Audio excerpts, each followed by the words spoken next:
See, this is mysticism. This is yoga, games of yoga, meditation, that kind of stuff.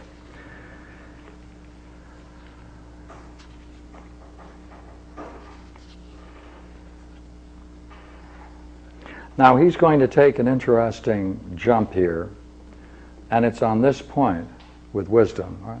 Now he's going to touch on something. He doesn't deal with it too much in this dialogue. He touches on it. He deals much more in the Republic with it, but I would like to bring it up and push it.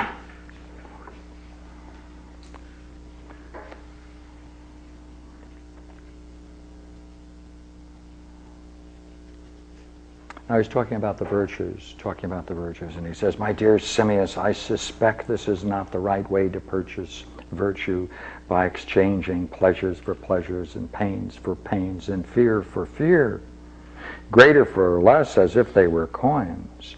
But the only right coinage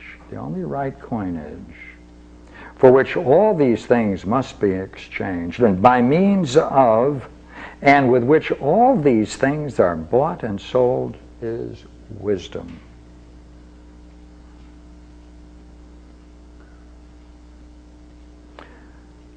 For courage and self-restraint and justice, and in short, true virtue exists only with wisdom.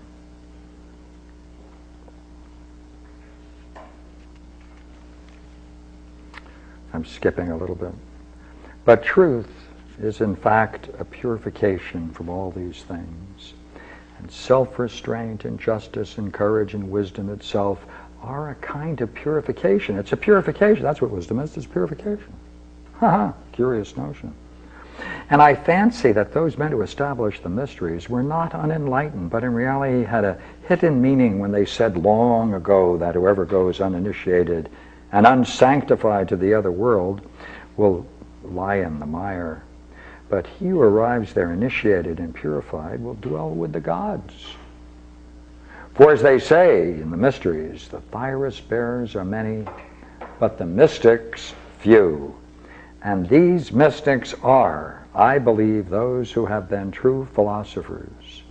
And I in my life, so far as I could, left nothing undone, and have striven in every way to make myself one of them.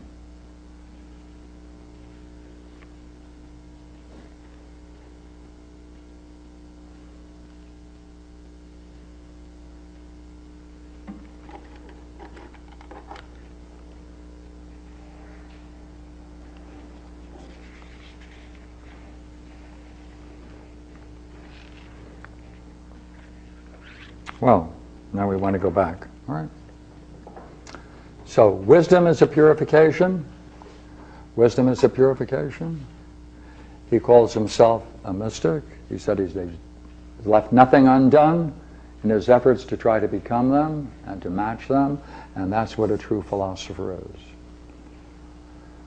Well, what is it then when the soul is able to inquire and explore alone by itself? That's where we are. That's what we need. So, let's take a look.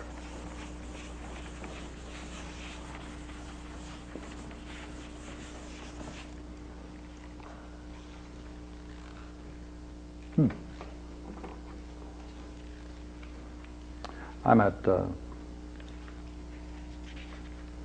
79D, for those of you who want to follow it. When the soul then inquires alone by itself, it departs into the realm of the pure, everlasting,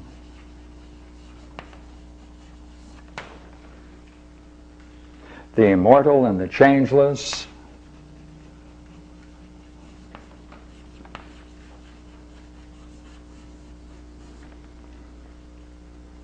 and being akin to these, there's a kinship, akin to these,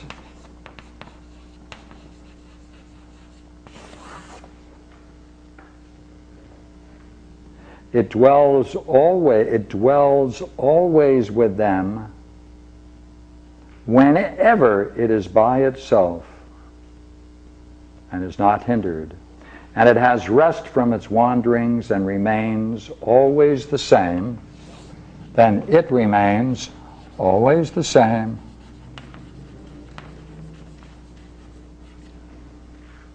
unchanging, with the changeless, since it is in communion with it, right? Since it's in communion.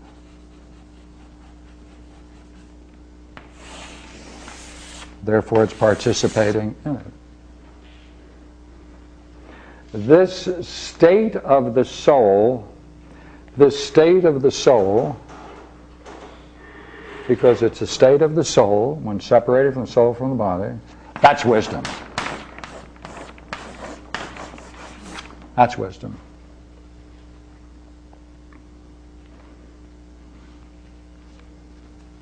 That's wisdom.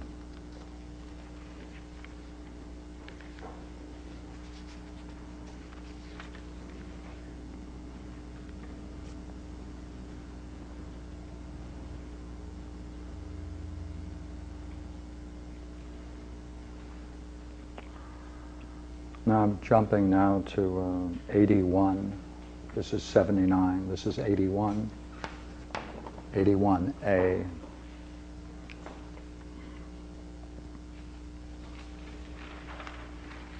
He goes back and he pulls this together. But the soul, the invisible, which departs into another place, which is like itself, noble, pure, invisible, to the realm of the God of the other world in truth, to the good and wise God, whether, if God will, my soul is soon to go, in this soul, which has such qualities and such a nature, straightway and scattered and destroyed when it departs from the body, as most men say, far from it, Ceres and Simmias. But the truth is much rather this: if it departs pure, dragging with it nothing of the body, because it never willingly associated with the body in life, but avoided it and gathered itself into itself alone, since this has always been its constant study. But this means nothing else than that it pursued philosophy aright and really practiced being in a state of death. Or is not this the practice of death?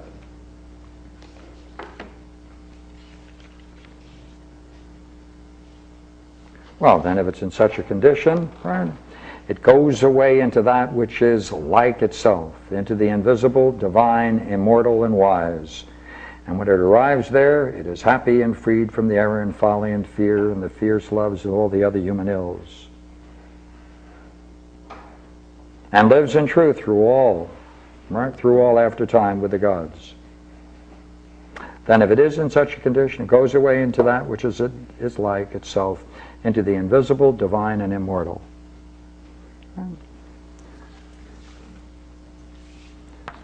So it goes into the invisible, the divine, and the immortal, which is akin to it, experiences it. If that's akin to it, then the soul is immortal. And through such experiences can reach that realm, which in the Greek world is the realm of the God, the realm of the divine, and the immortal. And that's the practice of death. So, these are the subjects we wanted to cover. The true philosopher, the one who can pull this stunt off. If he's able to pull that activity off, that practice, that's the experience of death. What he encounters, that's called wisdom. And experiencing that wisdom is nothing other than experiencing the divine and the immortal. And therefore, if the soul is akin to that, it therefore can partake in that way